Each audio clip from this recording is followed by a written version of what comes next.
A lot of young people need to see this. This is our natural state. This is the way the heavens made us. Afro hair was being celebrated. To be proud and happy with the hair that they've got. It was simply only positive. Shout it out at the top of your lungs. There historically has been this discouragement of natural hairstyles. Together, we can change this. We are all part of a world record for the world's largest educational hair lesson.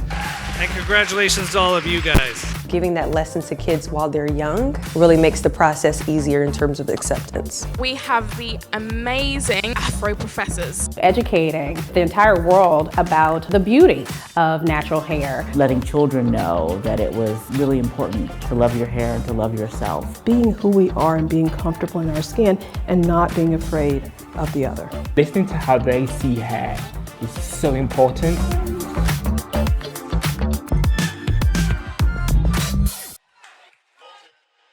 This lies at the core of what human rights are. This is a very key thing that we need to address. Tonight's awards will showcase Afro excellence. Your hair is your beauty. Your hair is your strength. World Afro Day is a global day of change to address hair discrimination. Afro hair has a specific area of discrimination and it must be included into any new policies. Hair discrimination doesn't only affect our jobs, but unfortunately our children. We want to thank you and your family for the brave fight that you've put up. Let's give them a round of applause.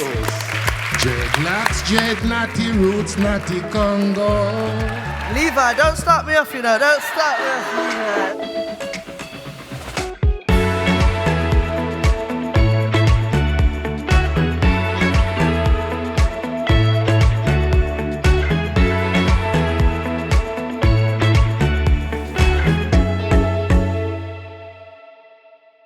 This is about unifying children of all different backgrounds. There aren't enough positive images of Afro hair. I wanted it to actually become normal to feel good about your hair. You should be proud of it because it's beautiful.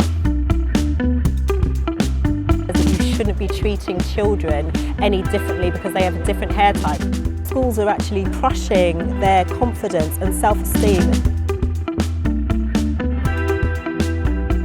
But they want to be confident in who they are. Schools need to actually obey the law. Say no to bad hair policies. But say yes to the Big Hair Assembly. Welcome to the first Big Hair Assembly World Afro Day in Schools 2019.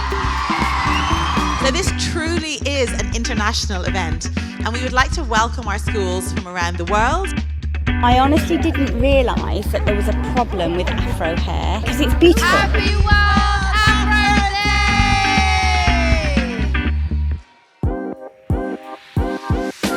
I feel really good about my hair. Today has been really exciting. It's been such an incredible and empowering opportunity. It was kind of inspirational for me.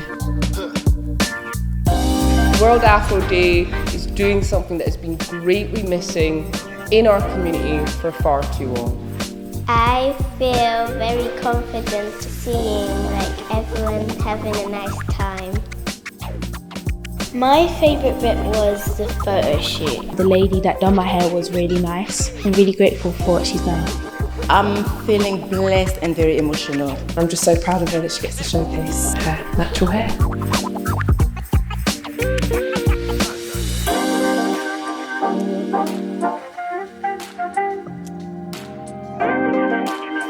Thank you so much. 2020 was a really challenging year for all of us.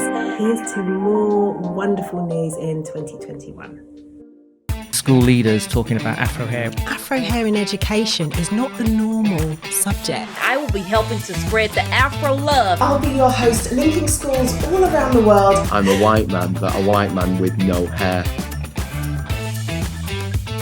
Welcome to the first World Afro Day podcast. They lost that connection to school before they even... Wow, that's sad. And they felt that almost return and get rediscovered at the point that they were told, do what you want with your hair. I feel that my role as a leader is to lead conversations that might be uncomfortable.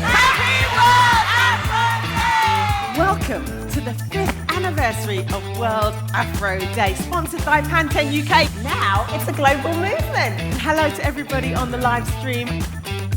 All hairdressers will be required to be trained in Afro hair. Thais Vanolo, she is a French pre-professional ballerina all the way from Boston, USA. Tashara, we made it to World Afro Day. Hi! Hi everybody, I'm so happy to be here. Did the video you just watched change your mind about the stereotype that black people can't swim? No, because I've witnessed firsthand that black people can swim. Alice Deering, the first black female swimmer to represent Britain in the Olympics in Tokyo. It's been crazy, I'm not gonna lie. I used to relax my hair for basically all my life. I'm determined to win a gold medal at the future Olympics. We've introduced the Afro Master Quiz. Thank you to all of the young people and children and teachers from across the world who support the Big Hair Assembly.